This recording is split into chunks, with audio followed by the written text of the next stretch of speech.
Hello, my name's Cole Butler. I'm an addiction counselor candidate and a master of addiction counseling psychology. I'm the founder of Lionheart Wellness, where I specialize in cannabis use disorder treatment and addiction counseling in an outpatient setting. This is my presentation on cannabis use disorder.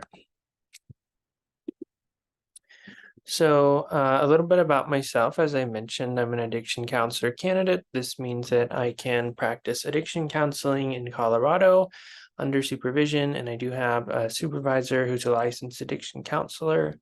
I obtained my master's of addiction counseling psychology from Colorado State University here in Fort Collins, Colorado. I just graduated. And I'm also a recovered cannabis addict.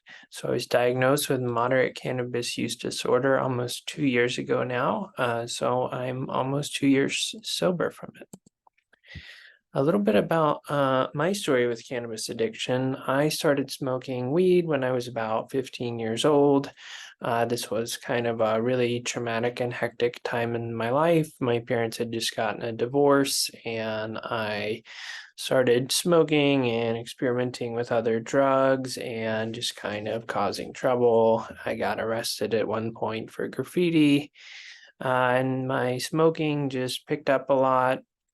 I started smoking daily over the years, and I tried to quit several times and couldn't.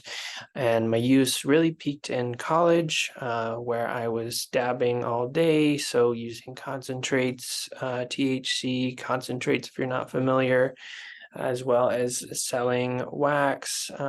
So wax and dabbing is kind of the same thing. But I was selling the wax to fund my habit. I thought I'd be making some side money, but really I just started smoking more, and there was no way I was going to make any money because I was smoking away all my profit.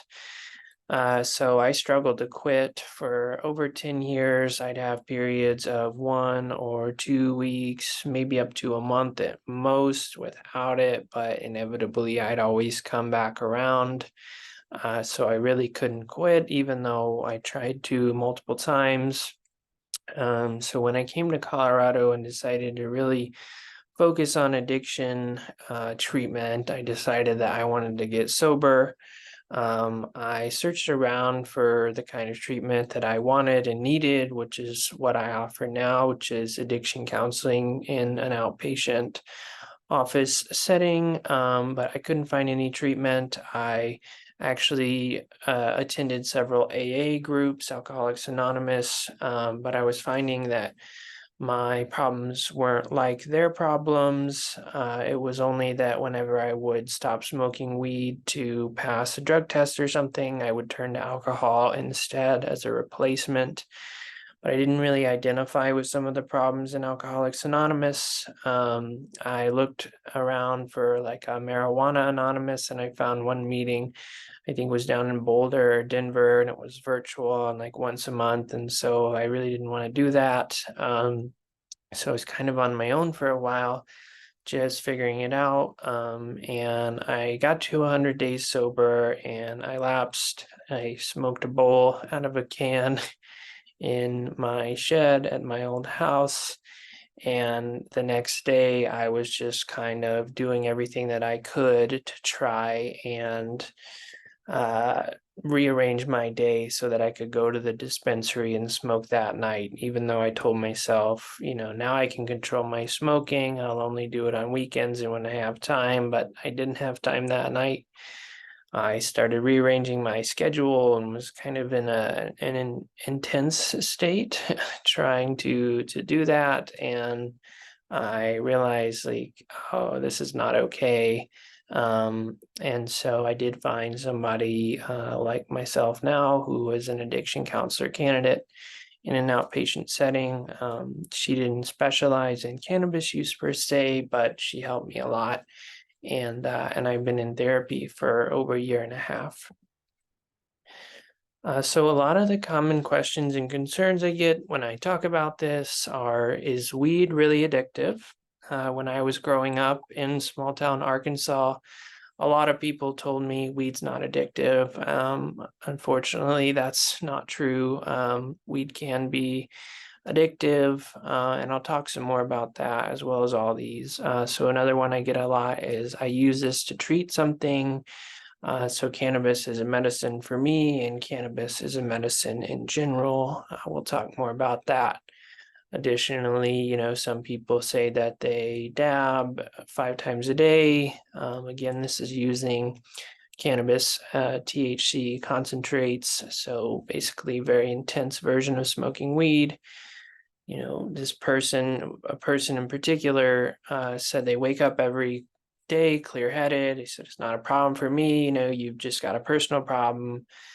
So why are you telling me that this is a problem for me? And again, I'll get into more of this in this presentation, but not everybody who uses cannabis or any other substance for that matter is necessarily going to get addicted. It's a minority of people who use a substance. So addiction 101, as I like to call it, some of the basics of addiction are that not everyone who uses a substance actually becomes addicted to it. Most people usually can control their relationship to the substance in a reasonable way, but there are some people that cannot, and these are the people that need help. To this point, I once had a friend, again in college, who would smoke weed with me, and we would load up a bowl and we would, smoke, and he would only want to take 1 or 2 or 3 hits max, and then he'd be good for the night. And I always wanted to smoke more and more and more and kind of increase my use throughout the day. So it was very apparent to me that we had a very different relationship to this substance. So addiction is about a relationship to the substance, not the actual substance. So when we say, oh, can I get addicted to weed? Is weed addictive? It's fact that you can form an addictive relationship to the substance, not that by smoking the substance, you will form an addiction. And to that point, any substance or behavior that affects the dopamine system can form an addiction. I don't have to get super deep into the neurobiology, but basically it boils down to limbic, so lower level brain regions, having a differently wired reward system and not being able to access those kind of higher level cortical brain regions to control your behavior to that, but being driven by these kind of primal systems to obtain that reward. When you have a family history of addiction, such as myself, it's very, very likely that your brain and reward systems are wired differently from chronic overstimulation over generations. So how prevalent or how much basically addiction is there to cannabis? And there are varying reports, but I found this meta-analysis and systematic review from 2020 that looked at 21 different studies and showed that people who use cannabis, among people who use cannabis, 22% of them, about 1 in every 5, that is, have a cannabis use disorder. Now, you might be wondering how that is. How could it be that 1 in every 5 people is addicted? That might not be what you see or observe, but hopefully by explaining a little bit more about how addiction works, I can help you come to an understanding of how this number appears. So when we're talking about addiction, we need to look at the DSM-5 criteria. So that's the Diagnostic and Statistical Manual that is used to make psychiatric and psychological diagnoses. So we're just going to look at these one by one. There's 2 slides for a total of 11 different criteria that define addiction. And I'll jump forward just a little bit just to frame this. So for addiction, if you have 2 or 3 of these symptoms, it's considered a moderate substance use disorder. 2 or 3 would be mild, 4 or 5 symptoms would be moderate, and 6 or more would be severe, for a total of up to 11 diagnostic criteria or symptoms. So when we're making a diagnosis, you say a substance use disorder, and then you replace the word substance with the actual substance that you're addicted to. So you could have a cocaine use disorder, alcohol use disorder, marijuana or cannabis use disorder, etc. It's not about like a substance per se, it's about your relationship to that substance. So a marijuana use disorder would be that you use marijuana in a maladaptive way. And I'm using marijuana and cannabis interchangeably here. So the first one is taking the substance in larger amounts or for longer than you're meant to. So that means that you have an intention to only maybe smoke a little bit and you end up smoking more. This kind of goes back to my example of my friend who would only take 1 to 3 hits. For me, that's, I only want to take 1 or 2 hits, and then I want to take more, so I end up smoking much more. The second one, wanting to cut down or stop using the substance, but not managing to. So again, like you just want to quit and you can't. Again, this was me. I tried to quit over and over and over again, but I was failing to. Number 3, spending a lot of time getting, using, or recovering from use of the substance. So this is pretty self-explanatory, but it's basically, going out of your way to buy weed, spending a lot of your time using it, and then, withdrawal symptoms are there. They're not usually as severe as like a hangover from alcohol or obviously like opiate withdrawals. But for example, if you have a headache the next morning because you didn't smoke your weed the previous night, this would be recovering from use of the substance. Number 4, cravings and urges to use the substance. Cravings are intense in addiction. Again, these are kind of like limbic brain level drives to obtain the substance, just like really wanting it, being really fired up. It's not like general kind of like, oh, I could go for a candy bar. It's like you're doing everything in your power to use it. Number 5, not managing to do what you should at work, home, or school because of use of the substance. So avoiding homework, not going to class, getting high at work, and not doing your duties. This is one that I did. I used to smoke a heavy amount and go to work. Continuing to use even when it causes problems in relationships. It's number 6. So maybe if your spouse doesn't like you smoking, or your parents and they tell you to stop and it becomes a source of distension, but you continue to use. Number 7, giving up important social, occupational, or recreational activities because of substance use. So if instead of going out to hang out with your friends and maybe rock climb on the weekend, or going to that networking event that could help your business, you're staying home and smoking. Number 8, using substances again and again, even when it puts you in danger. Again, this one like kind of looks different for cannabis use, but these would be things like smoking on the job when you maybe work a manual labor job, smoking and driving, these kinds of things. Number 9, continuing to use even when you know you have a physical or psychological problem that could have been caused or made worse by the substance. So maybe this is depression, maybe, you smoke all the time, you have fried your dopamine receptors, you want to clean your house, but your room's really dirty.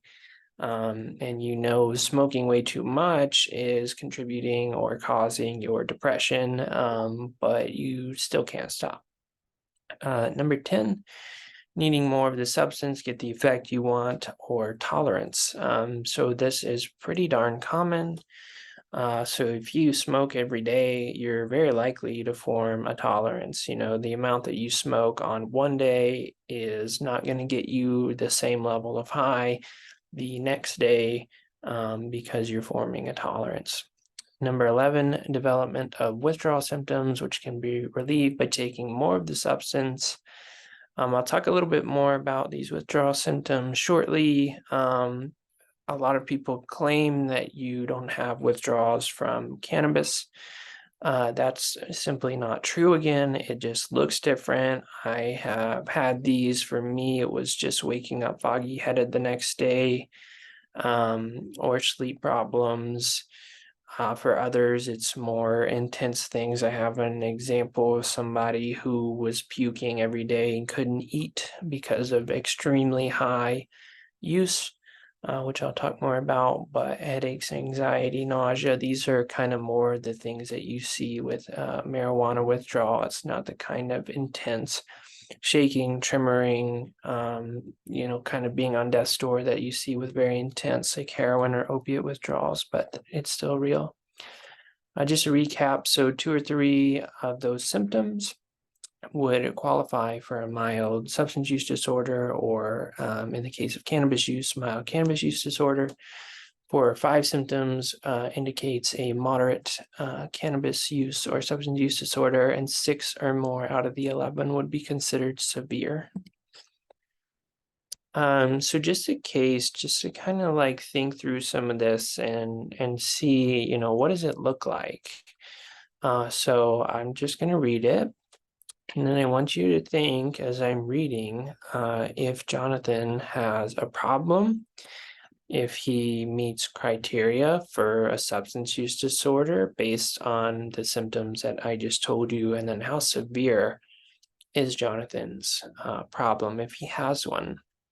So Jonathan is a 23-year-old man who studies religious philosophy at CSU, Colorado State University. He started smoking weed with his friends in high school. Now he smokes about 3 bowls every day. He usually tells himself he's only going to smoke 1 bowl, but once he starts, he often wants to smoke more because he doesn't feel high enough. So he'll end up having another bowl or 2. Jonathan wakes up with a headache if he doesn't smoke the night before. He's often tired after a long day of classes and wants to reward himself by smoking instead of doing homework. Most nights he's able to get his homework done, but sometimes he smokes before doing his homework and then he can't think straight. So he misses the deadline and has to turn in his assignments late. So what do you think? Does Jonathan have cannabis use disorder? If so, how severe is it? Well, let's review some of the diagnostic criteria. So, Jonathan does meet criteria for a moderate cannabis use disorder based on these 5 things. If you recall, 4 or 5 of the criteria or symptoms qualifies for a moderate cannabis use disorder. So in Jonathan's case, we see the first one, taking the substance in larger amounts or for longer than you're meant to, cravings and urges to use the substance, not managing to do what you should at work, home, or school because of substance use, needing more of the substance to get the effect you want, or tolerance, and development of withdrawal symptoms, which can be relieved by taking more of the substance. So let's review his case against those criteria. So we see here that he tells himself he's going to smoke 1 bowl, but then he wants to, so urges, smoke more because he doesn't feel high enough. That's a tolerance. So he has another bowl or 2. That could also be, let's see, taking the substance in larger amounts or for longer than you're meant to, because he only meant to smoke 1 bowl. Jonathan wakes up with a headache if he doesn't smoke the night before, so that'd be a withdrawal symptom. He's often tired after a long day of classes and wants to reward himself.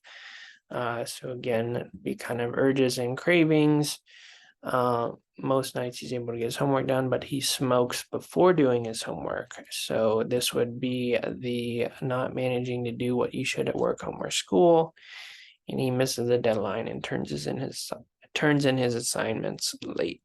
So as you can see, I mean, there's a little bit of variability depending on how you chop it up, but based on this, I would consider Jonathan to have moderate cannabis use disorder.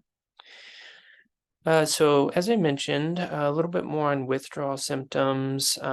This is based on a study I found, and more common ones that you see are anxiety, irritability, anger or aggression, disturbed sleep or dreams, a depressed mood, and a loss of appetite. And less common ones will be chills, headaches, physical tension, sweating, and stomach pain. So I want to talk a little bit about medical cannabis because usually at this point I sound like I am totally dissing cannabis and saying throw it away. There's no use for it. It's a bad substance, and that's just simply not what I'm claiming. Again, it's about your relationship to the substance, not the substance itself. So there are clearly defined use cases where cannabis can be helpful. This is what qualifies you for a medical card in Colorado. Obviously, because it's recreationally legal, you don't have to have any of these conditions to purchase and use it. But just to kind of frame like what is the actual medical use case, Colorado says AIDS, HIV, cancer, glaucoma, chronic or debilitating disease, and treatment of a disease, so severe weight loss from a medical condition, cachexia, severe pain, severe nausea, seizures, PTSD, autism, anything you could prescribe an opiate for, you can qualify for marijuana card. Or if you have persistent muscle spasms and your doctor has to believe that marijuana will relieve these symptoms. So there are medical cases and there are reasons to use marijuana.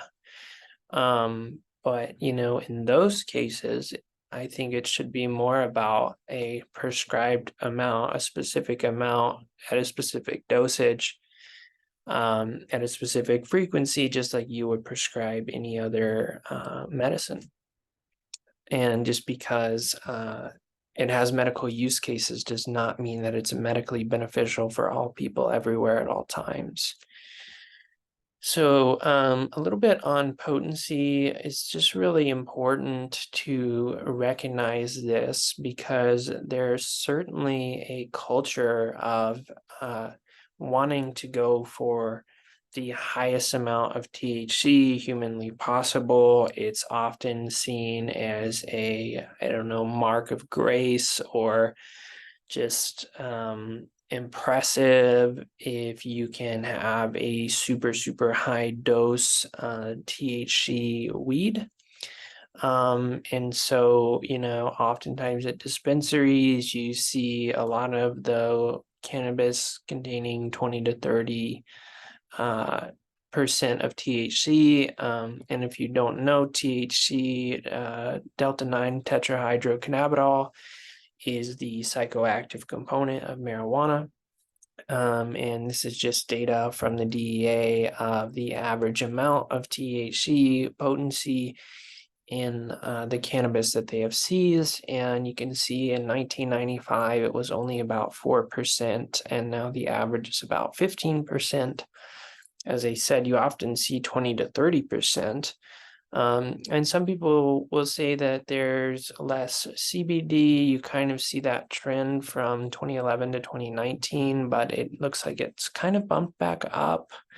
But it's just important to recognize that there's a culture and certainly value for cannabis users of increasing the amount of THC in their marijuana, and that is potentially dangerous. Also extracts, again, wax, dabs, concentrates, shatter, more examples here, keef hash, resin, etc. These are usually derived from cannabis, so I don't know a ton about the extraction process, but essentially you are extracting the THC out of the weed to produce a much more potent drug. And these can have THC content of So you see here 54 to 69%, and THC content can exceed 80%. I've seen people claim greater than 90% THC content. And other methods will produce THC content of about 40 to 60%. So this is what dabbing looks like. Essentially, this part of this contraption on the left, this contraption is called a dab rig. I've used one several times. And the bit on the left is called a nail, and you heat that sucker up super hot with a blowtorch, and then you drop the concentrates into it. It's hard to point to things here, but the cap you kind of see on the top of the nail is called a carb cap, and that's supposed to help kind of the ventilation. But essentially, this instantly vaporizes your concentrates directly into your lungs, and since it goes directly into your lungs, it goes directly into your bloodstream. So this is basically a way of rapidly introducing a high amount of THC into your system, and to the naive user, this is an incredibly intense experience. When I was about 19 years old, I saw my best friend do this, and he literally stood up and passed out, and he hit his head on like a wood supporting beam. And thankfully, he just woke right back up and he was okay. But this can certainly make you hallucinate, and it can be what feels like a totally different experience than smoking a joint. So I want to talk a little bit about psychotic breaks.